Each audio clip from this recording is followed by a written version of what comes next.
श्रीलंका का हाल देख के समूचा विश्व चिंता में है और खास तौर से भारत के नेता तो जरूर ही चिंता में होंगे। अब उससे भी ज्यादा हमारे देश के प्रधानमंत्री, फेंकू प्रधानमंत्री निश्चित ही होंगे, क्योंकि जिस नक्शे कदम पे देश को ले गए हैं देश के प्रधानमंत्री फेंकू भवा, लंबा फेंकते हैं तो फेंकू भवा, भक्त कहते हैं यशस्वी भवा, तेजस्वी भवा, और मैं कह रहा हूं भारत के प्रधानमंत्री फेंकू भवा। अब बोलो भक्तों,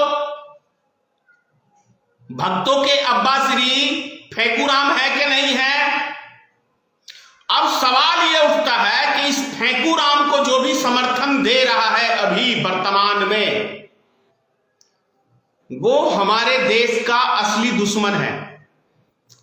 इसलिए कह रहा हूं कि 8 साल का इतिहास उठा के देख लो और पिछले 70 साल का इतिहास उठा के देख लो, जो महंगाई तुम्हारे अब्बा श्री ने बढ़ाई है वो 70 साल के रिकॉर्ड में भी नहीं तुलना आती है।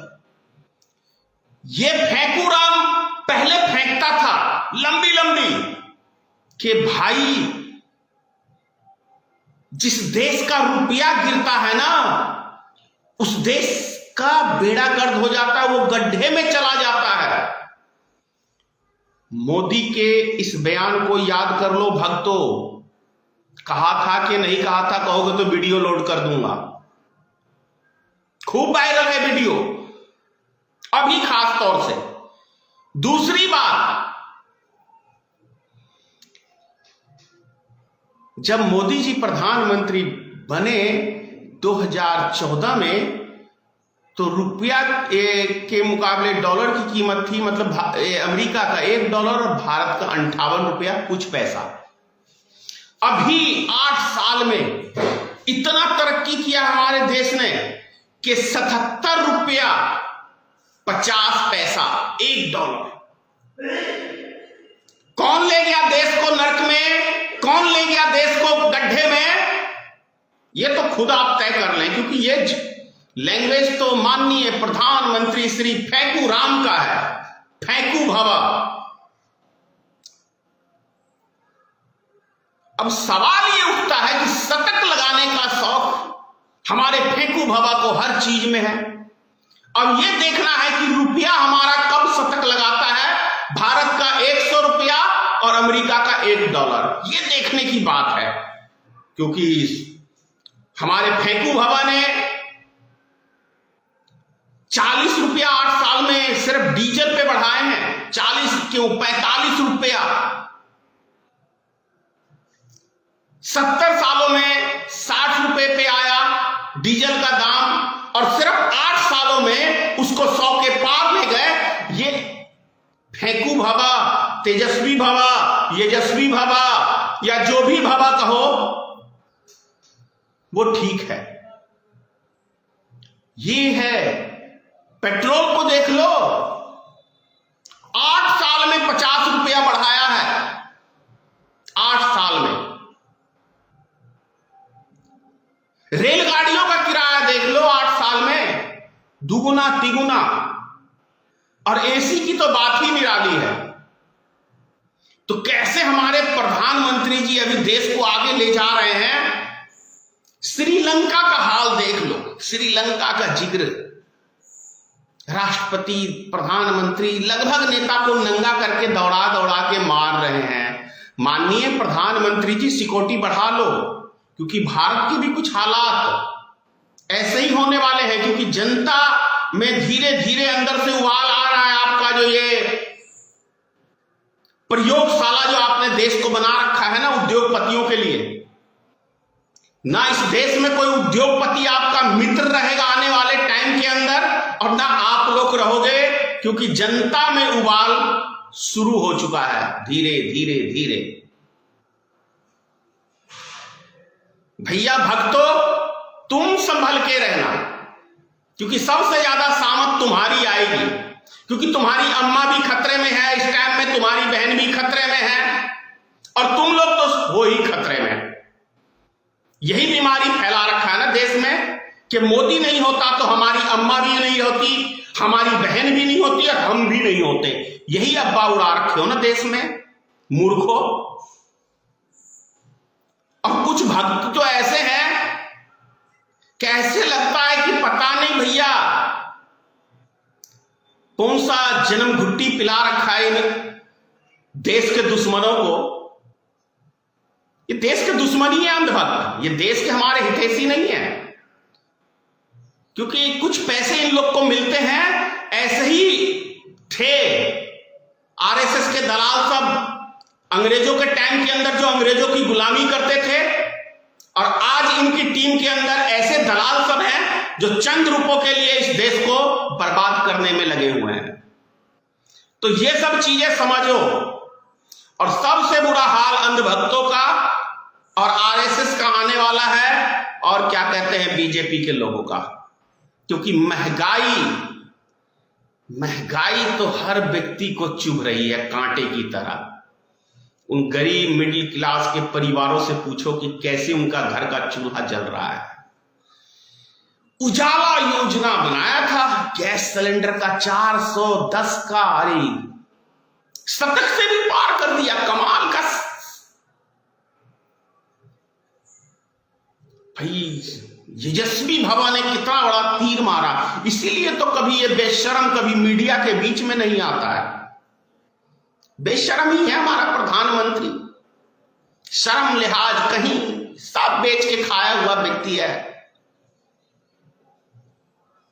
ना इज्जत की चिंता, ना फिक्र कोई, अभिमान की जय बोलो।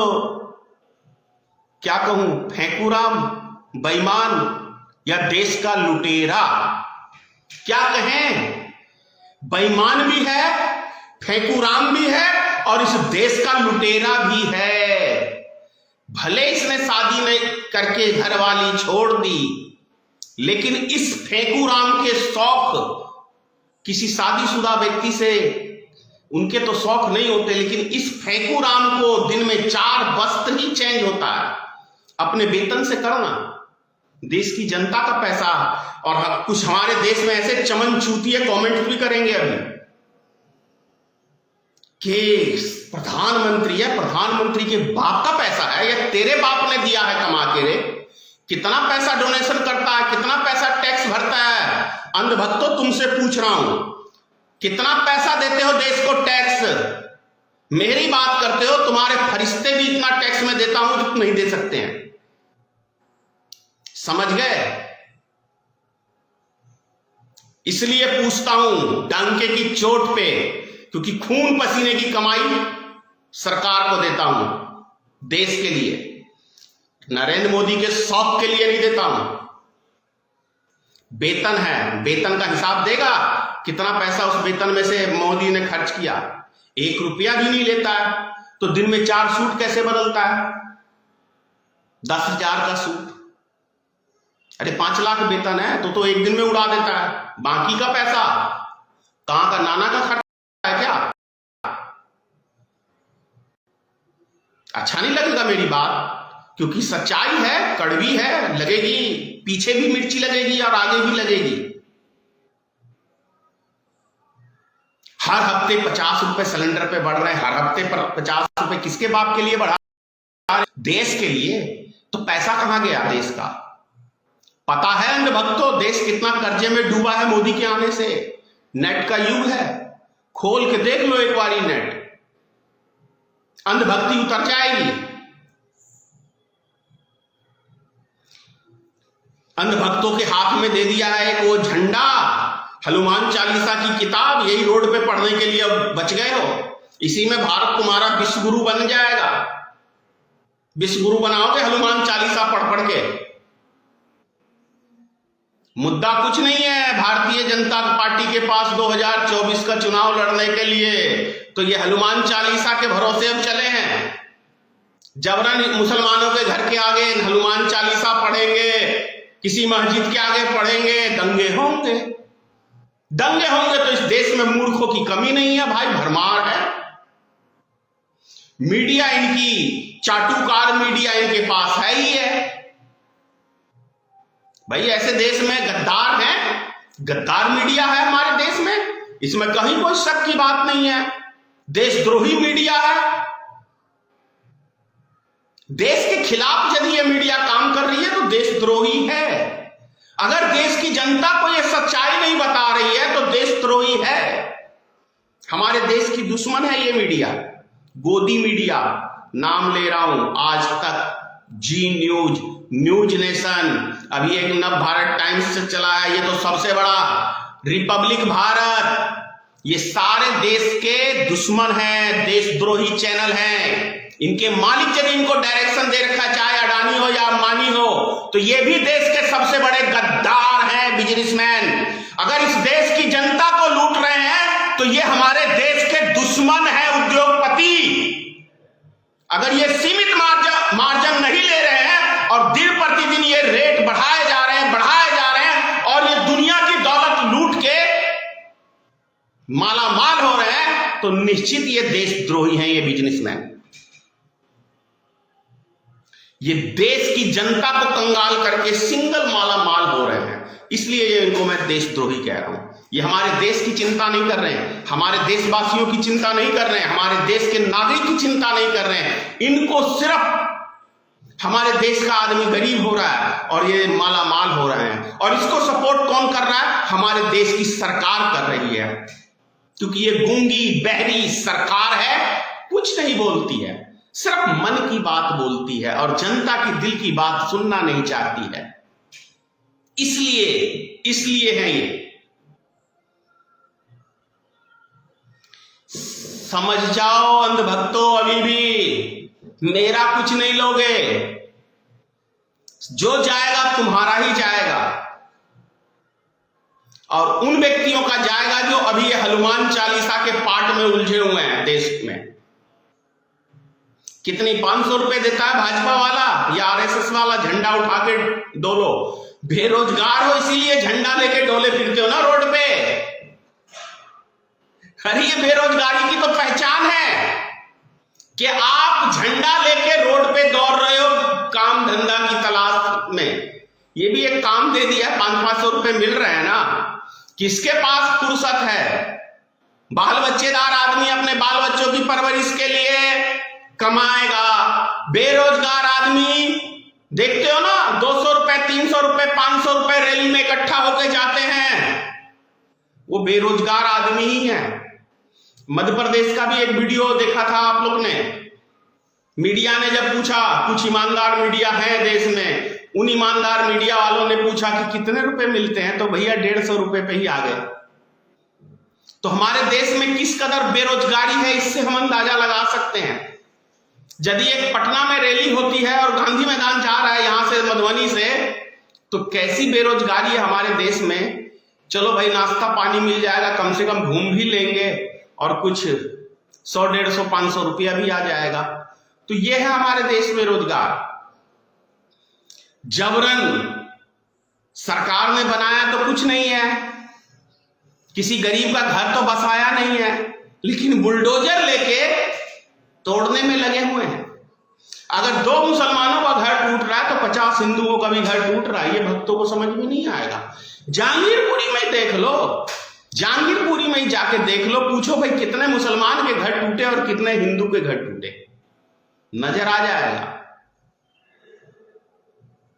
और अतिक्रमण की बात है तो भारत का ऐसा कोई गली, ऐसा कोई मोहल्ला नहीं है जो भारत सरकार की या राज्य सरकार की जमीन, चाहे उसने 1 इंची या 1 फुट या 10 फुट कब्जा नहीं कर रखा है।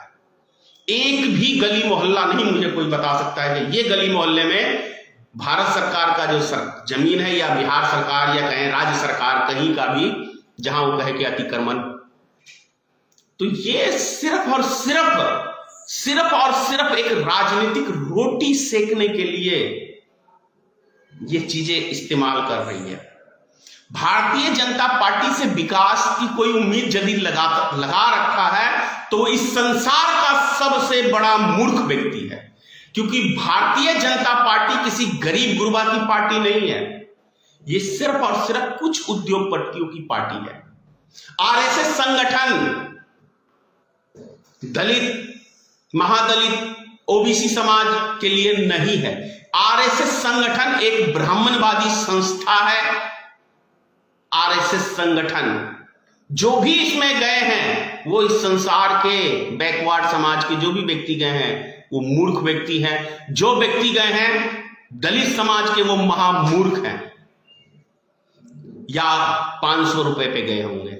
बहुत से ऐसे व्यक्तियों को मैं जानता हूं जिनको 500 रुपए दे दो और सुबह तक शाम तक झंडा बुलंद करते हैं, शाम में पौवा मिल जाता है पीने को, उसमें वो मस्त रहते हैं, वही उनकी लाइफ है। इलेक्शन के समय में देख लो आप लोग, नजर उठा के क्या हाल है। छोटी जातियों में दारू 200 रुपए 300 रुपए, इस पे वो अपना ईमान बेच देते हैं। जय हिंद, संभल के रहना।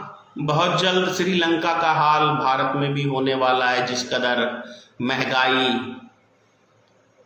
प्रत्येक दिन डीजल पेट्रोल 50 रुपए सिलेंडर, कितने दिन जनता शांत बैठेगी मोदी जी। जय हिंद। अगर आप चाहते हैं गरीब हर वंचित इंसान की आवाज आप तक पहुंचे तो हमारे चैनल को सब्सक्राइब करें और बेल आइकन का बटन दबाना ना भूलें। देखते रहिए बहुजन न्यूज।